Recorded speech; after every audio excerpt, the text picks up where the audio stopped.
Dankie vir die voorreg om hier saam te wees vanmôre. Dankie vir die kosbare woord. Dit maak ons harte oop om te hoor wat U vir ons sê vanoggend, sodat ons doeners kan wees hiervan, sodat ons dit kan sien gebeur in ons lewens. In Jesus naam. Amen. Halleluja. Welkom almal. My titel vanmôre is Geloof as 'n gewoonte.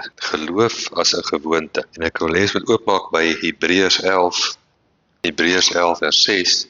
Ons gaan 'n bietjie na geloof kyk vandag. En ons wil 'n fondasie lê oor geloof. So Hebreërs 11 vers 6 sê die volgende woord: En sonder geloof is dit onmoontlik om God te behaag. Want hy wat tot God gaan, moet glo dat hy is en 'n beloner is van die wat hom soek. Ons sien dat dit onmoontlik is sonder geloof om God te behaag. So dit beteken, is van geweldige belang in ons lewens, dat ons deur geloof lewe. En ons weet die woord sê ook dat die regverdige sal deur die geloof lewe. Nee, om te lewe deur iets beteken dit is iets wat jy elke dag doen. Dit is jou manier, dit is hoe jy optree. En dit is hoekom ons dit moet inoefen in ons, om as ons onsself 'n man of 'n vrou van geloof wil noem, dan beteken ons moet elke dag geloof hê, 'n geloof vrystel en met geloof werk. My eerste punt is waar om geloof te gebruik.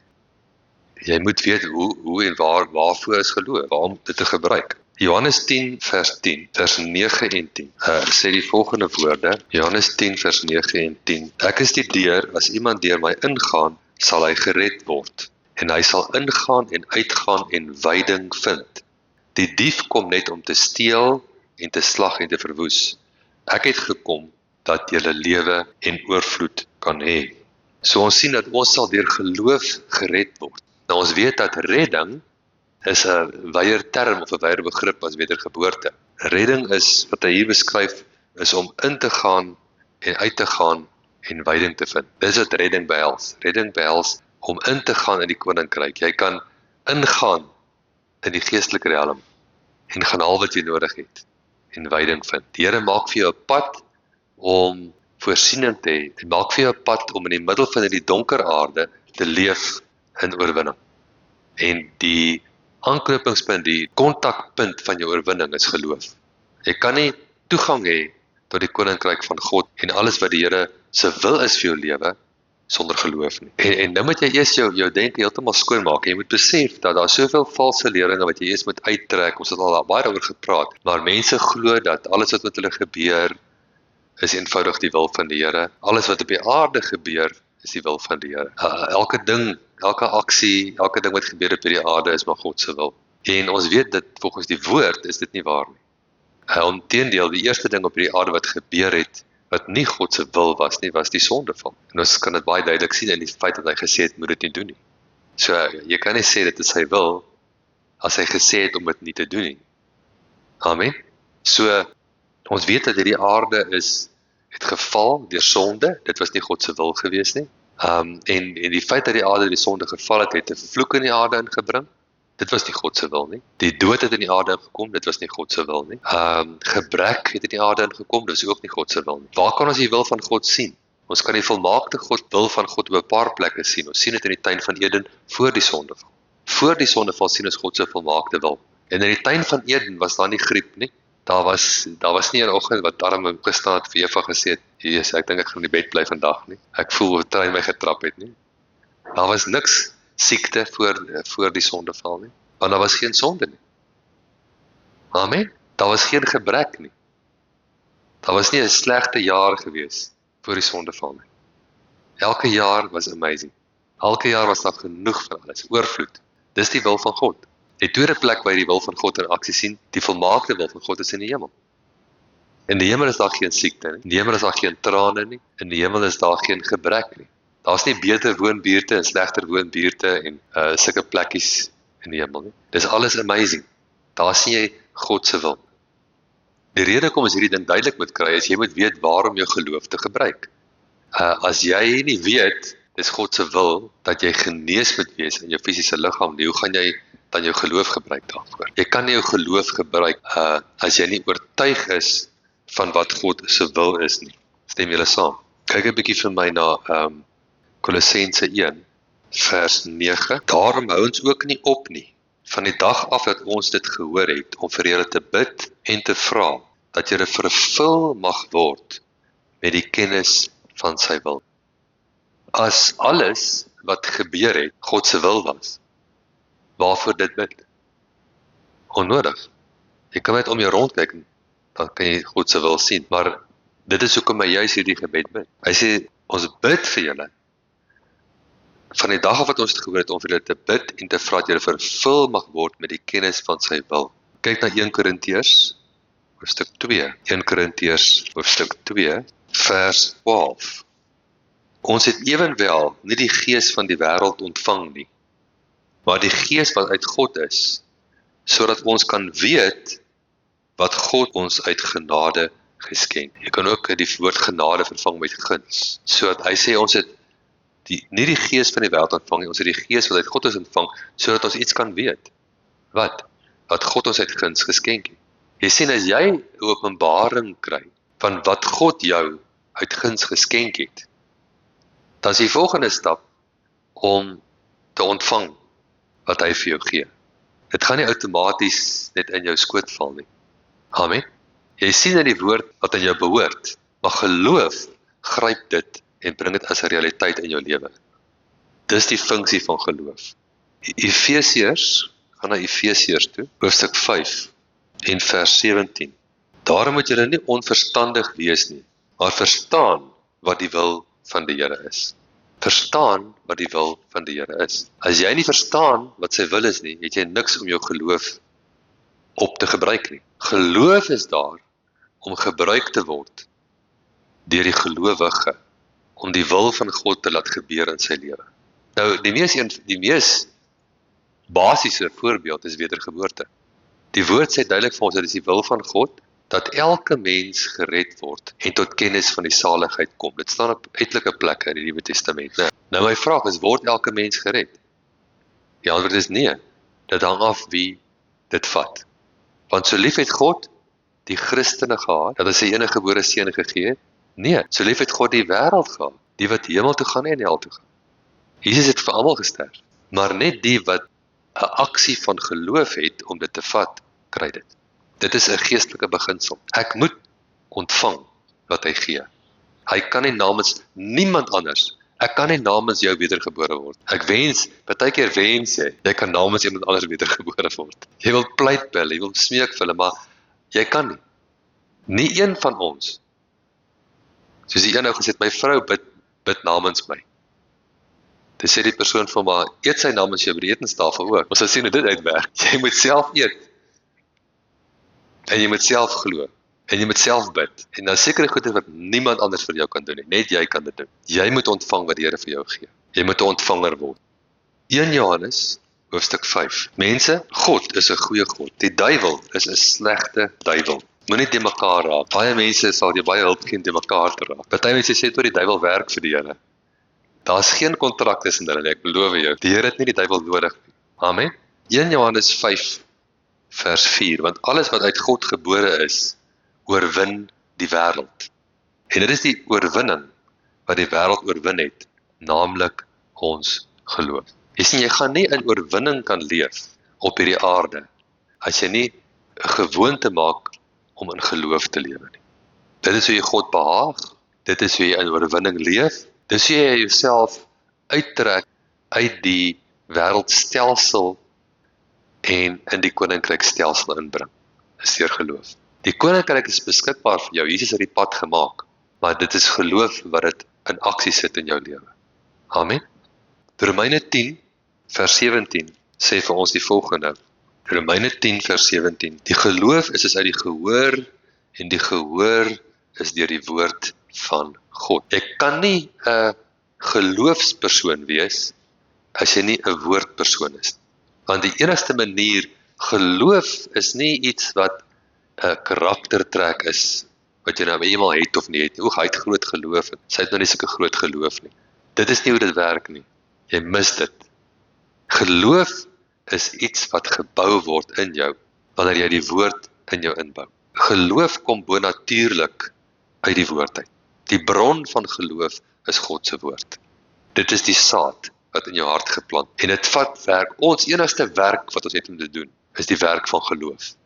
Ons enigste werk wat ons het om te doen, is om ons denke te vernuwe en ons die woord in ons harte in te plant. Dis ons werk. Ons hoef nie die werk van oorwinning te gaan doen nie, dis klaar vir ons gedoen. Maar ons werk is om te gaan vat.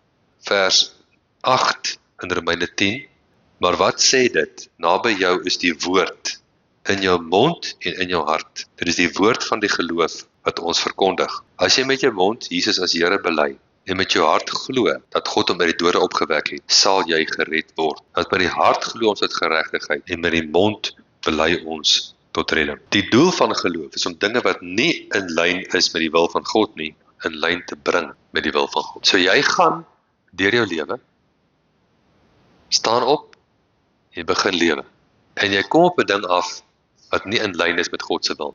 Wie van julle dit al ooit ervaar? Dat as jy nie weet wat God se wil is nie, het jy nie 'n klou in elk geval nie. Maar kom ons sê nou jy het nou een stapie gevorder in jou geestelike lewe, jy is uit die doeke uit, né? En jy weet nou dat as daar gebrek is, as daar tekens van die vloek is, as daar siekte kom, as daar aanslag kom, dat dit nie God se wil is nie. Dis die eerste openbaring wat jy sal moet kry, want anders gaan jou geloof vir niks gebruik kan word nie. Amen. Nou kry ek 'n aanslag in my lewe. Wat is my verantwoordelikheid op daai oomblik? Die eerste wat jy moet besef is dat vir elke seëning en groter deur, Paulus sê daar's 'n groot deur vir my oopgemaak, maar ook baie teestand.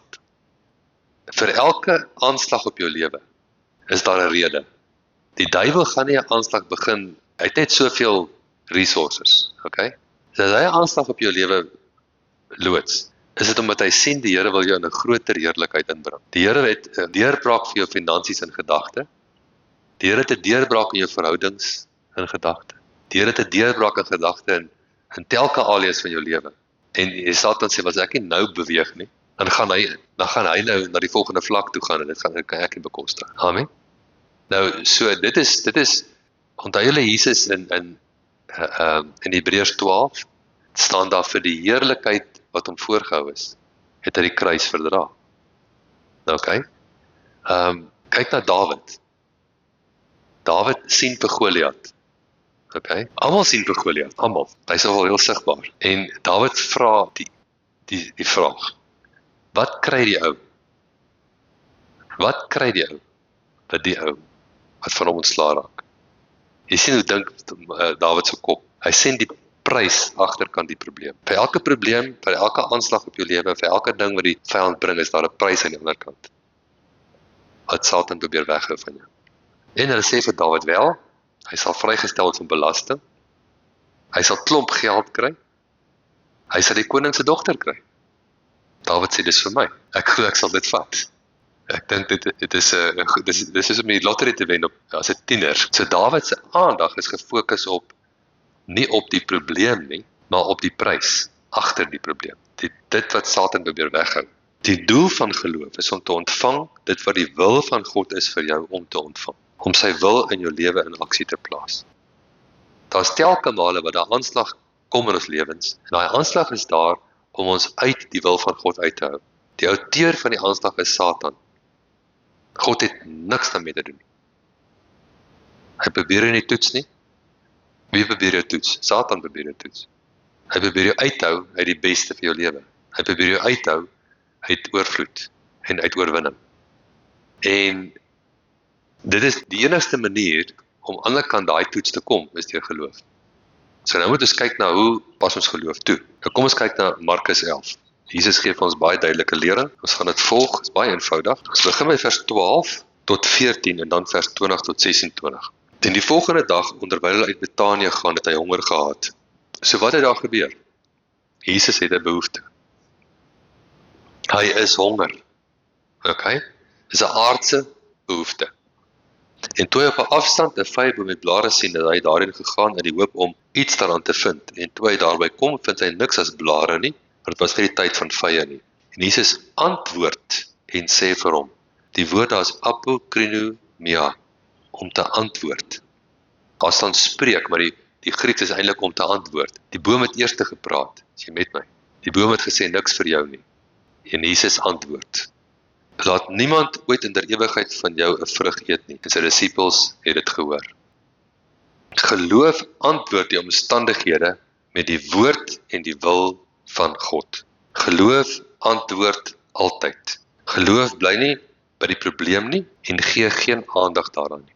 Die duiwel sal altyd jou aandag probeer aftrek. Die oomblik as jy by 'n deurbraak kom, die oomblik as jy by 'n groter oorwinning kom, gaan hy enigiets doen om jou aandag af te trek. Enigiets. Dit is hy, dit is sy aanslag.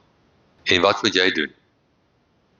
Jy moet jou vermoë ontwikkel om nie jou aandag te laat aftrek nie. Jy bly by die woord. Jy bly gefokus op die woord. Kom ons kyk na vers 20. En toe hulle vroeg in die môre verbygaan, sien hulle die vyeboom verdroog van die wortels af.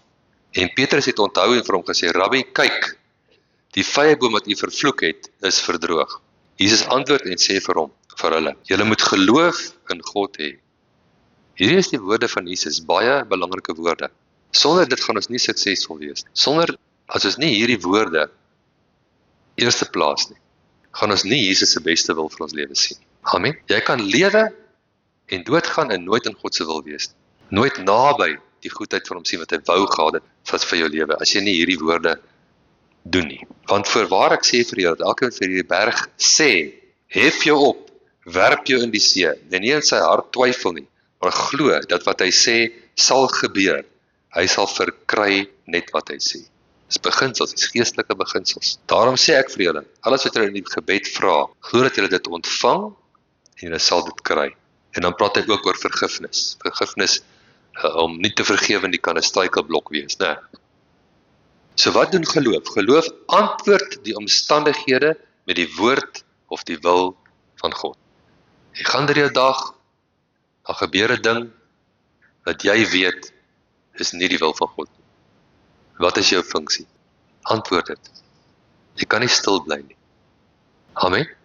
So as jy onseker is wat die wil van God is, dan gaan jy ook nie kan antwoord nie. Jy moet weet wat God se wil is. En antwoord, elke keer.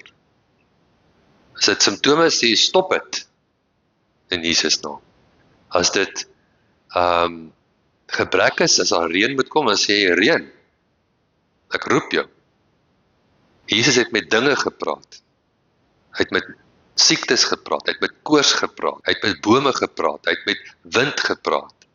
Amen. So die eerste ding, jy antwoord, altyd. Antwoord. Geloof, antwoord altyd. Geloof, wat is die tweede ding wat geloof doen? En dit is krities belangrik, geloof bly nie by die probleem nie. Jy kan nie by die probleem bly nie. Dit is die grootste fout wat die meeste Christene maak. Hulle praat by die probleem, en hou hulle die probleem dop.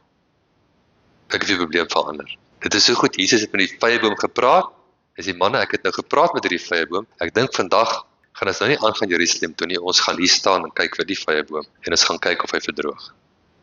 Dis wat die meeste Christene doen. Wat het Jesus met die vyeboom gedoen? Hy het gepraat met hom, en hy het hom verder geïgnoreer. En dis die tweede kuns wat ons moet aanleer. Onthou julle Romeine 4. Wat het Abraham gedoen? Die King James sê so, maar hy sê, he considered not his own body. Jy kan dit nie consider nie. Jesus het net eenvoudig gepraat met die boom, en toe het hy nie verder aandag gegee aan die boom nie. Kom ons kyk na Romeine 4. In Romeine 4 vers 17, soos geskrywe is, ek het jou 'n vader van baie nasies gemaak, vir die aangesig van God in wie hy geglo het, wat die dode lewend maak, en die dinge wat nie bestaan nie, roep asof hulle bestaan.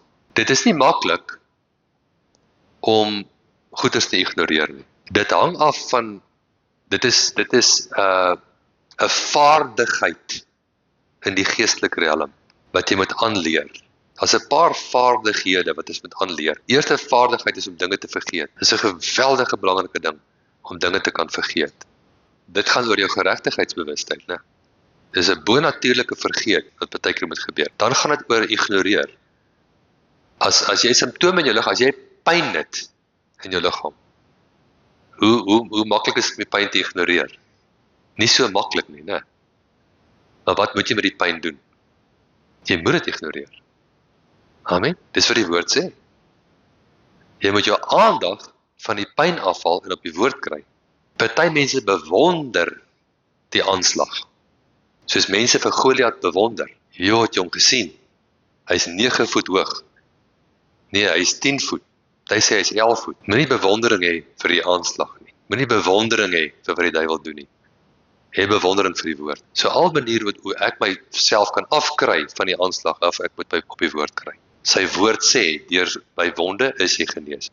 Who his own self bore our sins in his own body on the tree, that we, being dead to sin, could be alive unto righteousness, by whose stripes I am healed. Liggaam, jy's genees in Jesus naam. En dit moet in jou gees ingegrafeer word, oor en oor en oor. Dit help nie woord een keer nie. Jy moet ingrafeer, inbou in jou gees, sodat jy sterk genoeg kan word om die aanslag te ignoreer. Jy moet dit kan ignoreer, wanneer jou denke aangeval word, wanneer jou denke gebombardeer word met woorde, met gedagtes, dan moet jy dit kan ignoreer. Hoe ignoreer jy dit? Met die woord? Jy sit die woord voor jou oë, en jy begin met lofprysing en aanbidding. Geloof se aandag, hierso sê hy, sonder om te verswak in die geloof, het hy, al was hy omtrent 100 jaar oud, nie gelet op sy eie liggaam, wat al reeds verstorwe was, en op die verstorwe toestand van die moederskoot van Sara nie. Hy het nie deur ongeloof aan die belofte van God getwyfel nie, maar hy is versterk deur die geloof, en het aan God die eer gegee. So Abraham het die vermoë ontwikkel om sy eie liggaam te ignoreer.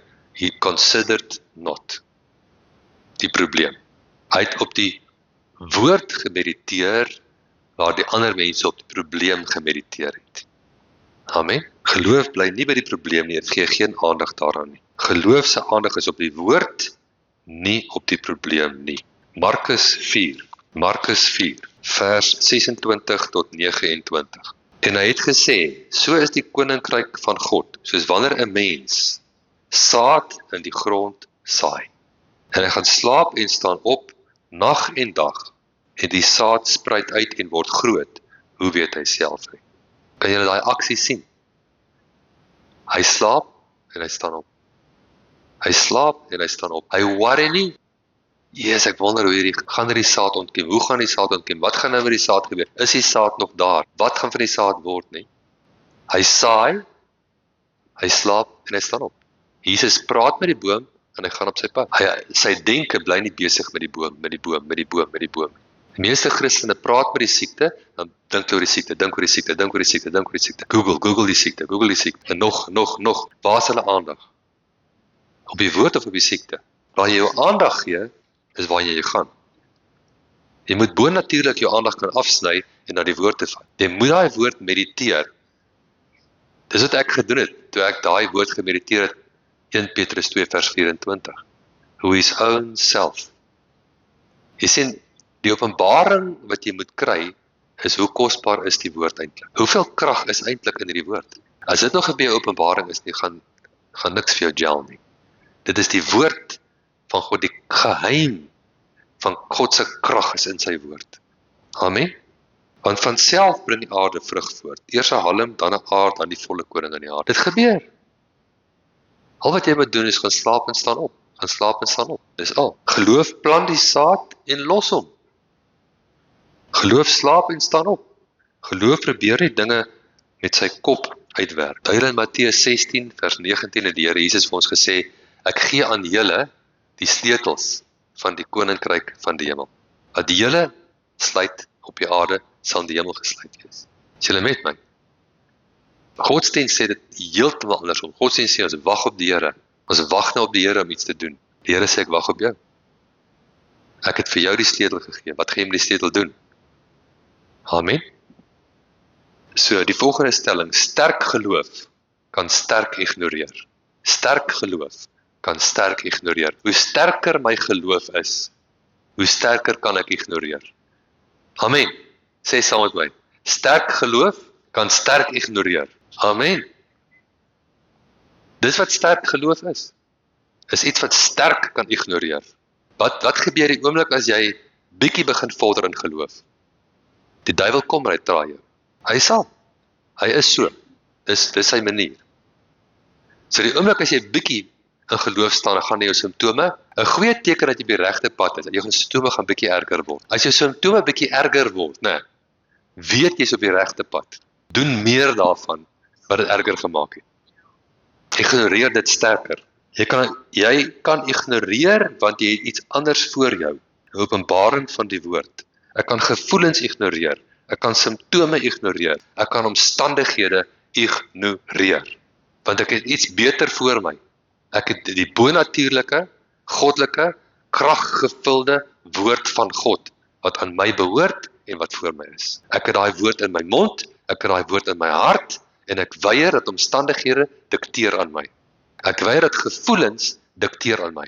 Hulle vir Smith Wigglesworth gevra, hoe voel jy? Toe sê ek vra nie vir myself hoe voel ek nie, ek sê vir myself hoe voel ek. Geloof antwoord elke gedagte spesifiek.